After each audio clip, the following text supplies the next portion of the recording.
बच्चों की दिमागी नशो-नुमा पर असर डालता है। अकॉर्डिंग टू न्यूरो साइंस जब बच्चों को हग किया जाता है यानी वालिदैन जब बच्चों को हग करते हैं तो बच्चों के अंदर ऑक्सीटोसिन प्रोड्यूस होता है which is called love hormone. ये मोहब्बत का हार्मोन कहलाता है। यानी जैसे ही ये हार्मोन पैदा होता है तो मोहब्बत के जज्बात बच्चों में भी और वालिदैन में भी पैदा होने लग जाते हैं। जैसे ही बच्चे में ये जज़्बात पैदा होते हैं, बच्चों के ज़हनी तनाव ख़त्म होने लग जाते हैं, स्ट्रेस ख़त्म होने लग जाते हैं, एंग्ज़ायटी ख़त्म होने लग जाती है। बच्चे पुरसुकून होने लग जाते हैं और खुश मिज़ाजी उनके अंदर बढ़ने लग जाती है। यूँ बच्चे और वालिदैन का एक कनेक्शन भी बिल्ड होना शुरू हो जाता है, मज़बूत होना शुरू हो जाता है। आप सोचिए कि क्यों हमारे दीन ने कहा है कि ईद वाले दिन गले मिलिए जी जाके।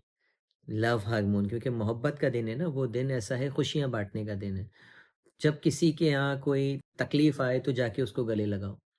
जब किसी का कोई अज़ीज़ दुनिया से गुज़र जाए तो जाके गले लगाओ। क्यों? साइंस ये बता रही है कि जब हम गले लगा रहे हैं तो हमारे इमोशनल रेगुलेशन अच्छे हो रहे हैं, यानी हम अपने इमोशंस को अच्छी तरह से रेगुलेट कर रहे हैं। और ऐसी तमाम सिचुएशन में जब कोई अज़ीज़ गुज़र जाए, जब कोई परेशानी हो जाए, कई जब कोई लॉस हो जाए, जब खुशी का दिन हो, गम का दिन हो, तो गले लगा के हम क्या कर रहे हैं? इमोशंस को बैलेंस कर रहे हैं। तो ये छोटा-सा अमल आपका अगर आप बच्चों के साथ असातिज़ा अगर बच्चे के आप देखें कि जब हमारे टीचर कंधे पे हाथ रख देते थे हमारा खाली, तो हमारा एतमाद बढ़ जाता था, कि भाई टीचर ने आज कंधे पे हाथ रखा है।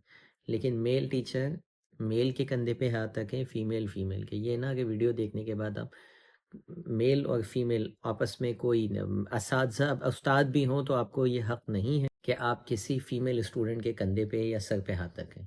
कोशिश करें फ़िज़िकल टच से बिल्कुल बचें इस हवाले से, उस्ताद होने के बावजूद भी। लेकिन अगर आप वालिदैन हैं तो आप हग कर सकते हैं और ये तमाम फ़ायदे आप बच्चों को दे सकते हैं। और ना सिर्फ बच्चों को बल्कि खुद वालिदैन को भी इसका बेपनाह फ़ायदा हो रहा होता है, क्योंकि सेम काम वालिदैन के साथ भी है। उनके अंदर भी लव हार्मोन पैदा हो रहा है, ऑक्सीटोसिन पैदा हो रहा है बच्चों के लिए, और उस वक़्त उनकी स्ट्रेस ख़त्म हो रहा है, क्योंकि जब ऑक्सीटोसिन प्रोड्यूस होता है तो फिर जो कॉर्टिसोल है वो कम होने लग जाता है, जो स्ट्रेस हार्मोन कहलाता है। तो उम्मीद है आज से आप अपने बच्चों को ये मामूल का हिस्सा बनाएँगे कि आप बच्चों को हग करें। देखिए छोटे जब बच्चे होते हैं ना तो हम तो बड़ा हग कर रहे होते हैं नेचुरली। लेकिन जब बच्चे बड़े होने लग जाते हैं तो आहिस्ता-आहिस्ता तो फिर हमारी ये आदत ख़त्म होती चली जाती है। हम ओकेजनली फिर कभी-कभी गले लगा रहे होते हैं।